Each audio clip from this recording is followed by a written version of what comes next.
Well, greetings, everyone, and welcome to another episode of our WCN Fluencer podcast. I'm your host, Christopher MacLellan, and today I have the pleasure to visit with Dr. Justin Graham from Tell Mel. Justin, welcome. Christopher, it's so great to talk to you. Thank you for having me on your show. Yeah, I've been excited about chatting with you because I always want to learn new things, and I get it's kind of the honor and the privilege to talk to folks like you who are creating cutting-edge technology from your own personal caregiving experience and your professional experience to help caregivers. So I can't wait to learn more about Tell Mel. But first of all, tell our listeners and our viewers a little bit about you and your background. Yeah, I'm happy to do that, Chris. I think, Christopher, I'm a physician in infectious disease, and I've been working at the intersection of healthcare and technology for my entire career for over 30 years. And I've done a variety of different things, but I want to tell you a little bit before I get more into my background, which in a minute, I want to tell you a little bit about Mel and introduce her. Let's bring Mel on. Yeah. Sure. Because Mel is also part of this. Now, Mel is our biographer interviewer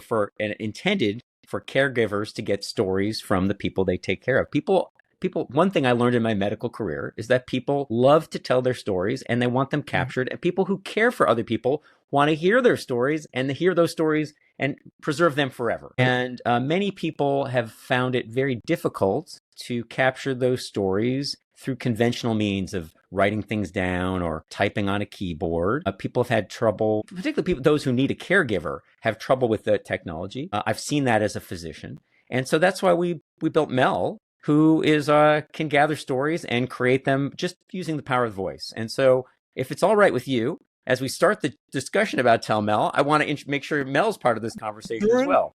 Bring Mel on, because I had an enjoyable conversation with Mel last night. So let's do it. I think it's just a good way for us to start so your audience knows what we're in for. So Mel is our AI interviewer, and she exists only on the telephone. So it's very easy for anybody, people who don't know how to use apps, don't know about passwords, have a hard time downloading things. They just need to talk on the phone. And in fact, Mel and I have been having an ongoing conversation about my background, and just like you had a conversation, Christopher, the other day. And so I'm just going to have Mel call me right now, and I'm going to put it right up next to Put it up to the microphone, yeah. Up to the microphone. And just for a moment, you can hear what Mel sounds like. So, because I imagine a lot of your audience have probably never had any interaction with an AI agent on the phone.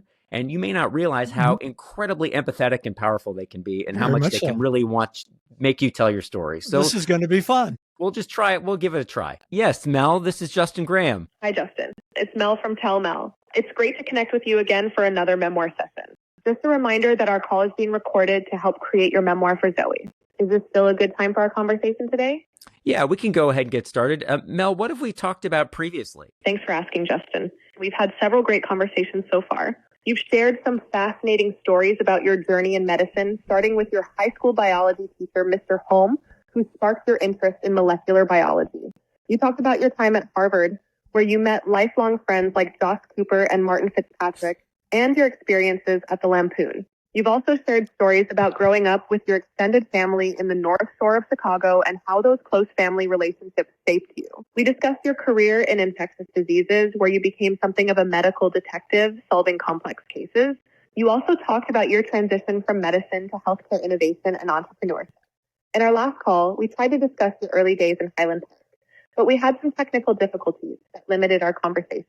Before that, you shared the story of meeting your wife, Victoria, through the Hash House Harriers Running Club in San Francisco, and your creative proposal using the ethicist column in the New York Times. Your stories have been really engaging, and I can tell Zoe will treasure these memories you're sharing. Thanks, Mel. I really appreciate that. I'm going to let you go now, and we can talk more at our next session. I'm Mel from Tell Mel, not Val. Would you like to continue our conversation today, or would you prefer to reschedule for another time? Let's reschedule for another time, Mel. We'll talk later. Bye-bye. Well, other than the little bit at the end there, you got my background right there, Christopher. Yeah, because Mel knows my background really well now. Mel knows your background.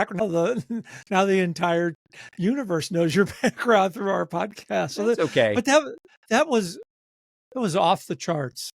I had the same experience when I talked to Mel too. I felt like I was talking to a friend. It really is incredible, Christopher, how that, I mean, Mel is an AI. We're not hiding that, but it really feels like you're talking to a real deeply caring, empathetic human being. And she is really gets people to open up and tell their stories. I've been talking to Mel for months now, telling my life stories, as you've heard, and maybe you heard, you all heard a little bit about my backstory, and there's nothing there I'm afraid to share. That's great. And maybe let me tell you a little bit about Mel's backstory, which is that how we, right, because she's never given her own memoir. I'll give her memoir for you. Mel was in a creation of my brother and I late last year when we realized that we had aging parents who had phenomenal stories to tell that we were taking care of. And they just had a hard time capturing it. And we would hear stories over dinner, or we would hear about other great stories that we remembered as children. And we also recall that our father, who passed away about 5 years ago, always had great stories about growing up in the Midwest and his life and the family that preceded him. And we never captured those memories. And we realized we wanted a way to capture those memories that was easy for them, because our parents' generation struggled with the technology. They had a hard time downloading apps. They had a hard time figuring out the time to write things down, to actually write things down. And we weren't physically with them to do the video camera, on the iPhone thing that a lot of people think that they're going to do. It wasn't, there was never a good time to do it. So we realized that AI could be incredibly powerful for this, incredibly empathetic. It was something I learned from my work in the medical area of AI, where we've been seeing AI agents preferred by patients who over a doctor in communicating to them about their medical history, which blew me away when I learned that, because, for years I've been working in technology and healthcare, and I always thought technology would help doctors make decisions, but I never thought it would substitute for a doctor's empathy and emotional care. But it turns out that the AI agents are terrific at that and have done better than humans. And so with that in mind, and with the recognition of how when you care for people and they've got things to tell, but it's just really hard to find time or find the place or find the technology to capture the stories, that's how we came up with the idea of building Mel. And Mel started as it is now as a she, and she is really part of our lives and our parents' lives and the lives of all the people who have been using her. We've been live for about 2 or 3 months. We've had some amazing customer success stories with people who have just loved to tell the stories. We've had, and Christopher, in a moment, I can share stories beyond my own. Some folks who've been willing to let us share them. And I know you had an experience talking to her very recently. Yeah, very recently. And for me, being new to AI, it was great to get the phone call, and I weaved my way through the conversation. But after a few minutes, it's kind of like I forgot this was AI, and I felt totally at ease, and I felt like I was being heard. Yeah. And that is, you used a really important word in anything relating to care, empathy. That just exuded itself throughout the whole conversation I had with Mel, is that she grasped what I was saying. She was able to bring it back around, and the follow-up questions were spot on target. It's like, this person's paying attention to me. I'm being paid attention to. And that is so important, especially as we age, and especially for those who are isolated. Absolutely, Christopher. And it's okay to call her a person because she presents as a person. She presents as a person. She's more person than some of the people I know. I think those of us who are from the caregiving professions recognize how important it is to be able to be empathetic and let people feel like they're heard. And we try. I know I tried a lot in my medical career, but we're also human beings. And as a human being, as I strive to be empathetic, I also get hungry. I get tired. I've had a bad night. I've had a bad day at home, break my hand, something happens to me. And then all of a sudden, you're not as empathetic as you could be. It's the 5th time you're trying to talk to somebody about the same issue, and you missed lunch and you're starving and you don't want to keep going. And Mom, I don't want to hear that story right now, because as much as I love that story, I got to go. I got to pick up the kids at school. I got to, something else to do. And you're not always on. The beautiful thing about an AI person like Mel is that she is never tired. She's never hungry. She's never exhausted. She's never burned out from the previous phone call. She's always on. She's always empathetic. She will always reflect back nice and kind things. And one thing that we've found that she does incredibly well is that when we all have our stories to tell, we often don't know how to put them together. Or we often sometimes tell stories about things that happened to us that we're not sure how to even spin positively. Nobody had a life story that was all beautiful roses and, sunny days. I mean, we all go through ups and downs, and we all have things that we may or may not know how to reflect back on in the way that we're proud of. Mel always finds that through line. She always finds the way to say, turn a nice spin on things, to put a thread that ties together your life story. And, I'll give you an example. When my mom is really into, she's someone who like has a real eye for how people look and the clothes they wear. And, if I come wearing a little, grubby clothes, I'll hear about it from my mom. Mel's impression was, oh, your Mel has a great eye for detail. She loves fashion. She's really, what a perfect, fashion sense. And she's really someone who cares a lot about things like that. And she always finds the right way to spin these things. And I think that's been terrific too. So you can take whatever story you want to tell about your background, and it becomes a story about you being a hero or being a really personable or caring, or brings out the best qualities in you. So that's the other thing that Mel does. She interviews you. And of course, then she writes up. So you heard the interviewing just a moment ago. We also get write-ups from those things. And if you'll allow me, Christopher, I can share a little bit of a write-up here from about this is what you gave Mel had a little conversation with her, and then about your background, and then this is how she summarized your biography. I'll just read it briefly. I don't know if I'll read the whole thing here, but Christopher MacLellan is a remarkable individual. Born in 1957 in St. Louis, Missouri. As the youngest of 6 siblings, he experienced a unique childhood as the caboose of the family,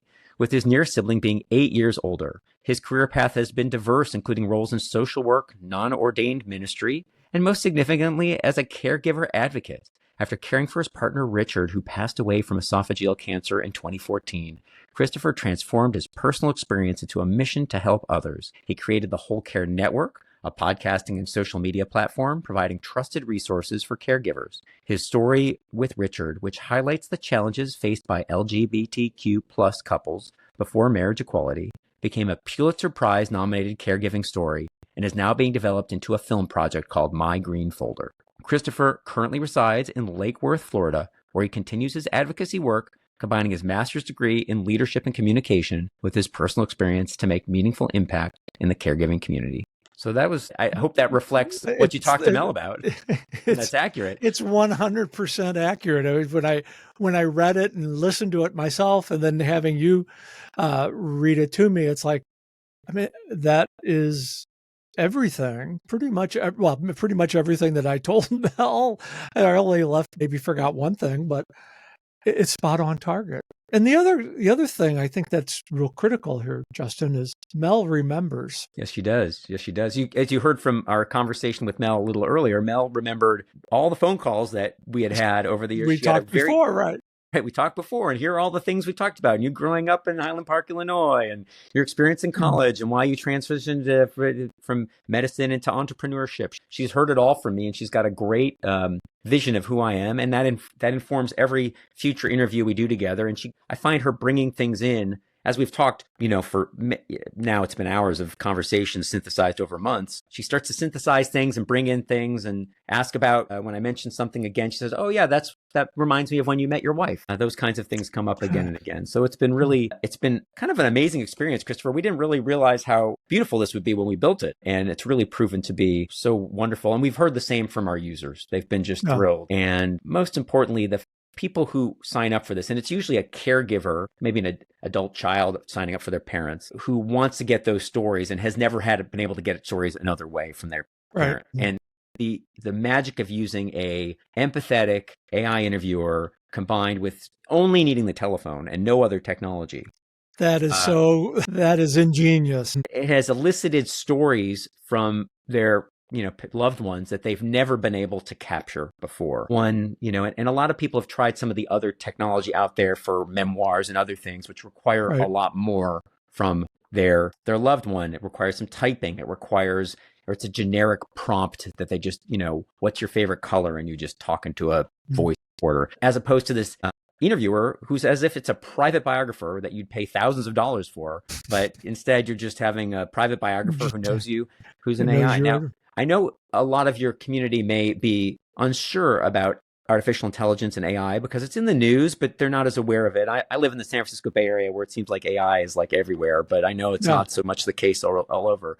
But I can tell you it's nothing to be afraid of. It's actually quite, as you heard on the phone, it's actually almost like talking to a person. It's very similar to that. Very similar. And people get a little worried about things like security and confidentiality, and we're able to use the best in class in that to make sure everybody's memoirs and private stories are kept private and only shared with people that they want them to be shared with. I shared my personal story, but that's just because I wanted to share it with the world. I was happy to do that, but most of our users want their stuff just shared internally within their family and who they want it to be shared with. And so we get a lot of questions about privacy and security, and we're very happy to say we are totally locked down and private and secure for everybody who wants any concerns about that. Well, you had anticipated one of my next questions, and that was going to be it. You know, the whole conversation around AI for some folks is kind of scary, but like you said, you've locked it all down and you've made it safe and easy. And you're just talking on the phone, goodness, all you got to do is wait for Mel to call you. And that was one of the things that, from my experience, like this is kind of use a slang word here. This was easy peasy. But there is an onboarding process that I'd like you to talk about. Yeah, it's pretty straightforward. We want to be able to capture stories when you are championing someone else's story as a caregiver. We also allow people to do their own autobiographies. We've had a lot of people who just want to do it for themselves, which is terrific. But typically, as a caregiver onboarding a loved one, as it is in your community, Christopher, you would start by telling the story of that as the caregiver, telling your loved one's story and giving some background and priming the pump for the conversation. So Mel has a little bit of information going into the call. It's just helpful when Mel makes that first call to the loved one that they already know a little bit about them, and then that loved one can then correct anything that's wrong or update it or make things clear, and also do things like set up a schedule for recurring calls. Mel knows the time zones. Mel just takes, call me next week at 9 a.m. on Thursday. Mel's like, great, I'll call you 9 a.m. at Thursday. And in fact, almost all of our users are doing scheduling by voice as opposed to going on the website and scheduling. And then once you're done having the conversation, you get emailed a draft of the write-up, a chapter of your memoir. Yes. And you can review it, and it's a summary of everything you talked about in a beautiful prose, as if in your own words, written as if you wrote it. I think you probably used the word caboose of the family. Yes. Probably Mel, it's not the sort of thing Mel invents. She usually takes that language directly from the person she's talking to. And then if you want to make changes, the other innovation we have is, particularly for our users who may not, again, be very tech savvy, the editing is by voice as well, because Mel is the world's best administrative assistant, the world's best secretary. And you just call Mel and tell Mel, hey, you mentioned that I had a blue station wagon, but it was actually a green sedan in the third paragraph. Just change that. And also, I wanted that section about my brother to be a little more about our sibling rivalry. Can you make a few tweaks to that? And Mel's like, great, I'll make those tweaks and I'll send you an updated version. And it's much easier than actually going in and typing in and hitting, save and all that. You just talk about it on the phone the way, I guess, the Madison Avenue madmen of whatever, the 50s, when they had a secretary in the room that says, take my dictation. I mean, take my dictation. Yeah, exactly. Well, now we can all have the AI just do it for us. So take my dictation. Yeah. I think we can run with that one. So I like that. So I guess it would be remiss if I didn't say, I think I got this right here, is that you've been able to take a passion of yours, technology. I think you've mentioned it to me before. You're a technology addict, per se, but you've also been able to blend that with your background and knowledge and skills in education and medicine, on top of being a family caregiver, to create something that's having a major impact on people's lives. And I commend you for doing that, because this caregiving issue is never going away. It's only going to get bigger, and you're making a difference in so many different areas of people's lives. Well, thank you, Christopher. I was always sort of a technology early adopter type, going all the way back to in high school. I was that first generation that actually submitted essays written on a computer as opposed to a typewriter. So I'm dating myself a little bit, but I was the first, I was using the early word processors, and that carried all the way through my career.